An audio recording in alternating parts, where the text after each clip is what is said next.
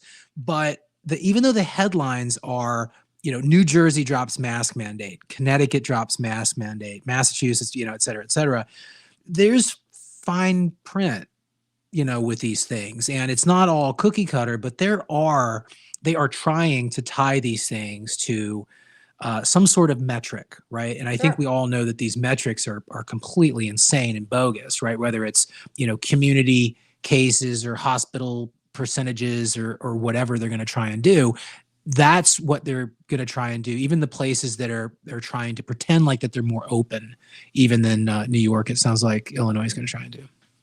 Yeah, I agree that, and they're doing that so that they can bring this stuff back. That's why. I mean, Pritzker said the other day in response to, I think, Amy Jacobson, who's a local reporter here. She has a morning radio show, and he said it was something like, well, there may be a time when we have to bring masks back. Like almost we like must fight that with every it's not fiber. going away. Like we have this work, so like these aren't going to go away forever. And so yeah, that's what these people are teeing up. Murphy, Newsom, this brigade, the Big Blue Brigade. I started to call them. So they have no intention of abandoning their narrative. I mean, they can't. I think it actually opens them up to liability. I don't know about specific legal liabilities. I'm just saying in a general sense, right? Because the minute that they admit or even suggest that what they did wasn't necessary or wasn't didn't make a difference or was harmful, I mean, look out, right? I mean, talk about lawyers, right? Like look out. Absolutely. And I think that sort of takes us to sort of the legal angle, right? Because you guys had some good news from your lawsuit. There are literally a gazillion lawsuits happening right now, around the country. And one of the things that even the lawyers have been talking about is the need for sort of a monkey trial with COVID and masks. And, because so many of these cases, and again, we've lost most of them so far, and we've lost them because the judges are frankly scared, right? They're politicized. The judges get their information from CNN and NPR and Jeff Zients, and it creates a real problem in these cases because, most lawyers go in and they try and argue sort of a narrow sliver of the law, right? They're like, okay, well, it's unconstitutional because of this. And, justice is supposed to be blind and, the emotion isn't supposed to be a part of it. But, judges are humans, right? And a lot of these judges are older people, right? And they're in a bubble. And, sort of they come to these lawsuits. And if you read the transcripts or you watch them or even listen to the Supreme Court, we heard Sotomayor, talk just loony talk, just, spitting shit out of her ass that was completely untrue. And I think we were all sort of banging on our screens going, why don't you challenge her on this? Right. And there's essentially two schools, right? One, the main school is like, you don't challenge them, right? You stick to your script. It shouldn't matter what disinformation or fairy tales that they believe. But unfortunately, I think that we're seeing that it does.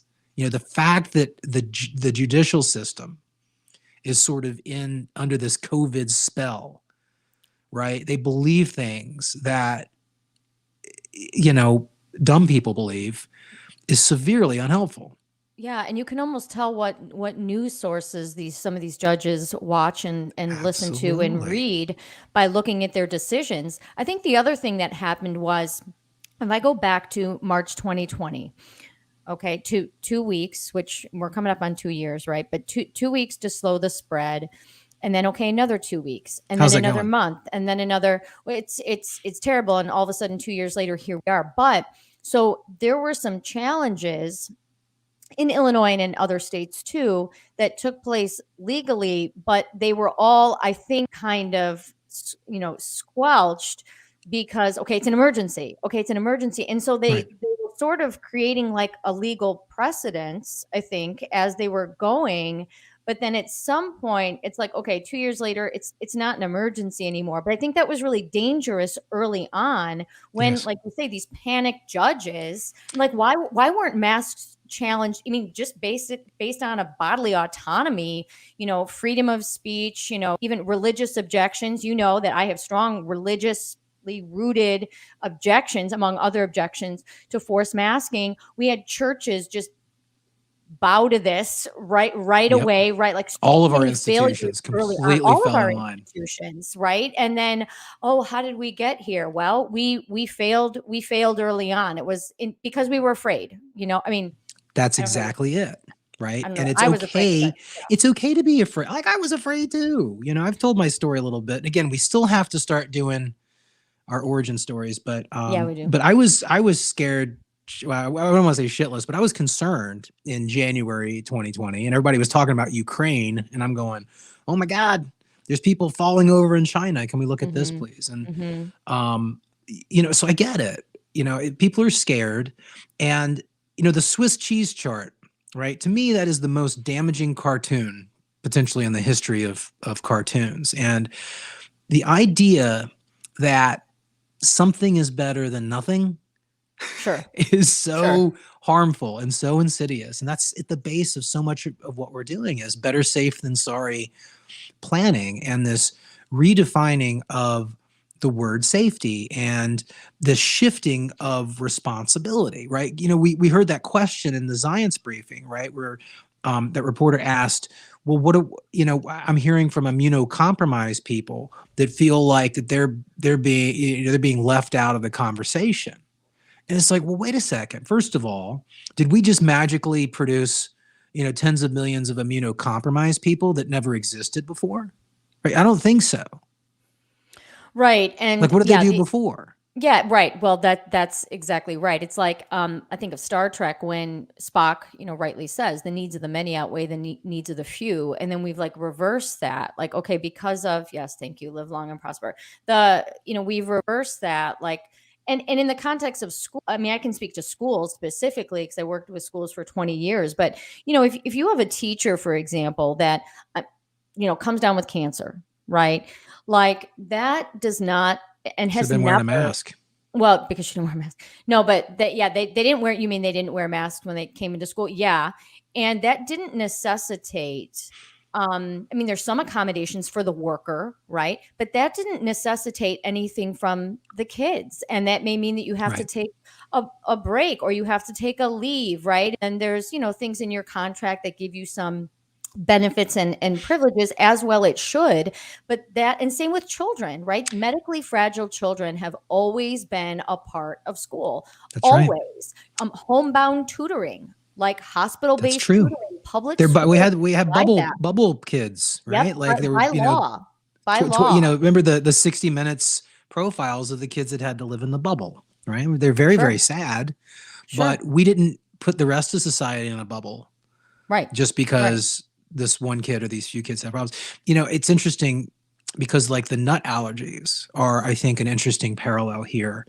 And a lot of parents, a lot of situations I found, and it's like you feel it's a weird thing because you don't want to put a kid in harm's way, right? But because of honestly the science, completely screwing up the data on, peanut butter, nuts, and honey, for decades, telling moms that they should avoid these things. And they essentially created a generation that has, artificially elevated, nut allergies and severe nut allergies. And so what happens is you have a nut vigilant school, and it's like everybody's got to be on point all the time. Like you can't slip up and, send a snack from Costco that, that you missed the label on the back that says, caution may contain traces of tree nuts. Sure. And again, I don't really have an answer for this, but you can see very quickly where that gets into a place where it sucks, it's like, everybody's got to, with the peanuts, and actually, have you read Coddling of the American Mind? What a great book that is. Have you read that yet? Devoured it, and that was 2018, I think, that they wrote that book, and they addressed the peanut thing, and the rise of safetyism is one of the themes of that book. But even with the peanut allergy thing. I mean, okay, so you have to bring Oreos for your birthday treat, right? Or there's things that the school doesn't have, or your school might have a peanut allergy table, right? I guess what I'm saying, those accommodations, even though I question some of those things and I think they're panicked, they don't really require my child to cede her rights in any absolutely. way. And I think that's the distinction. You know, my daughter doesn't need peanut butter sandwiches necessarily at lunch every day, right? That's not a we do right. it. We do right? it. You know, But- we police our snacks. Sure. Right. But when you're talking about, okay, now your child has to cover their face, you know, regardless of whether they want to, because somebody else is afraid or has some kind of health need, and you have to pretend that you think that that works, you know, even when it doesn't work. I mean, now we've really crossed over into crazy.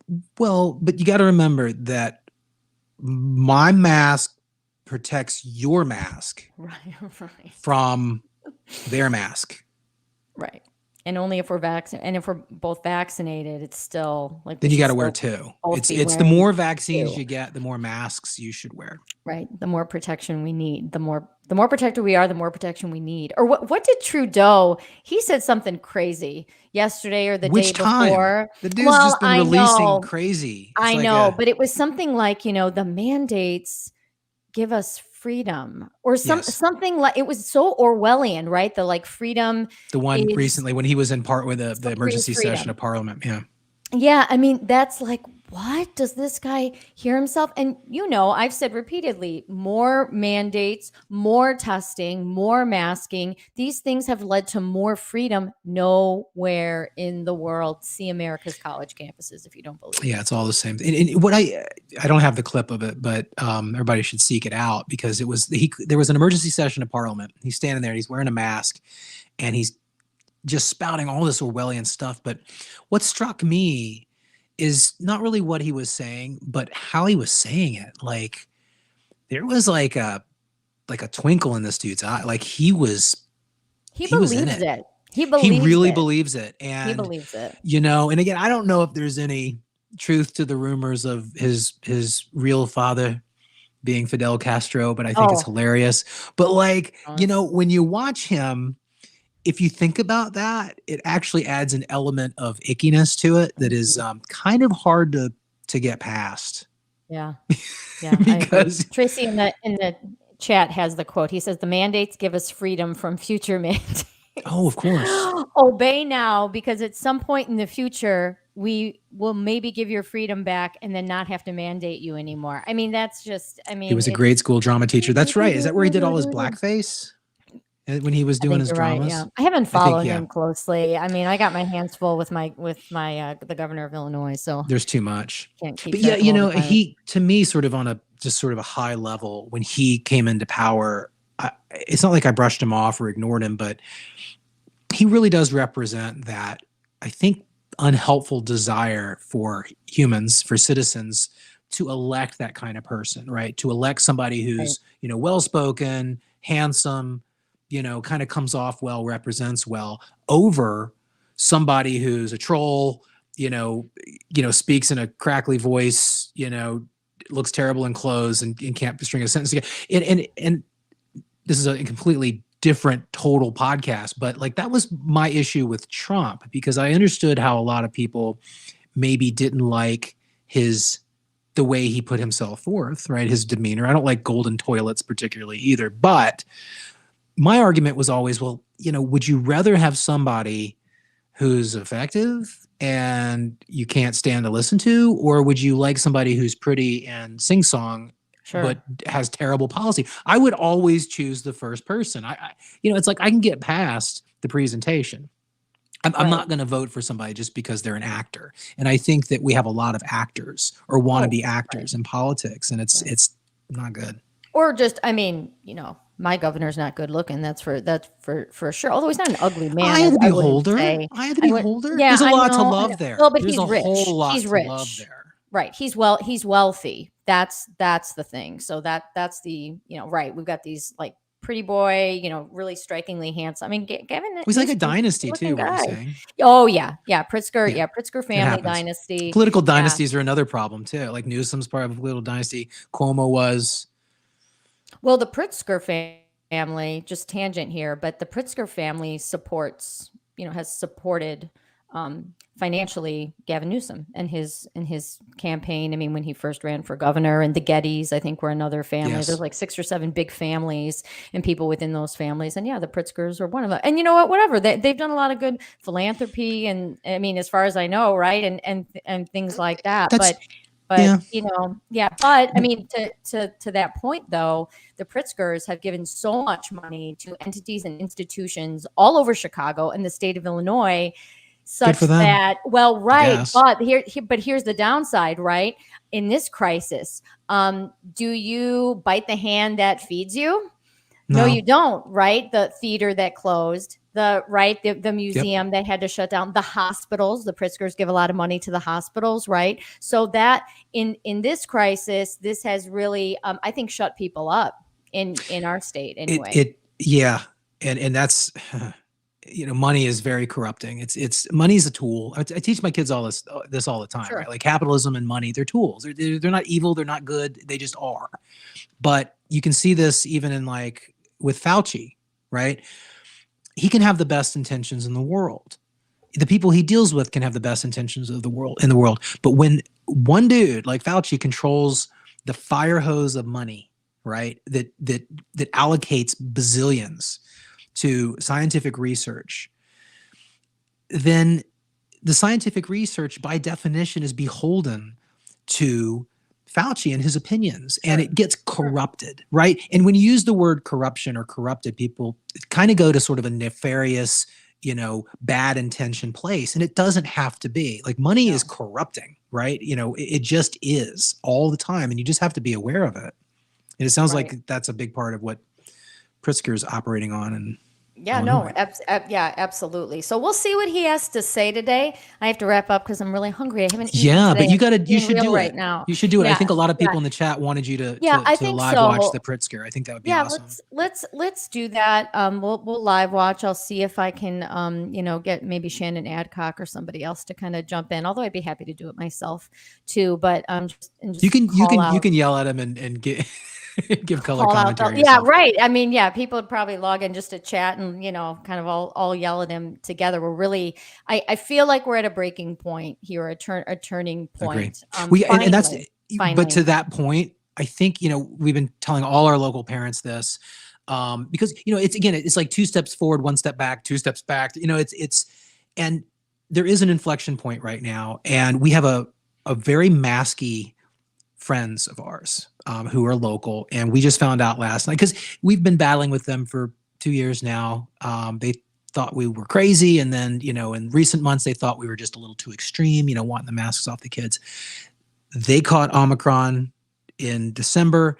They just told us that they had joined their local Unmask the Kids group. Oh wow! So okay. And again, N of one, but to your point, it feels like that there is momentum. There's an inflection point here. And what I'm trying to say is we need to keep pushing.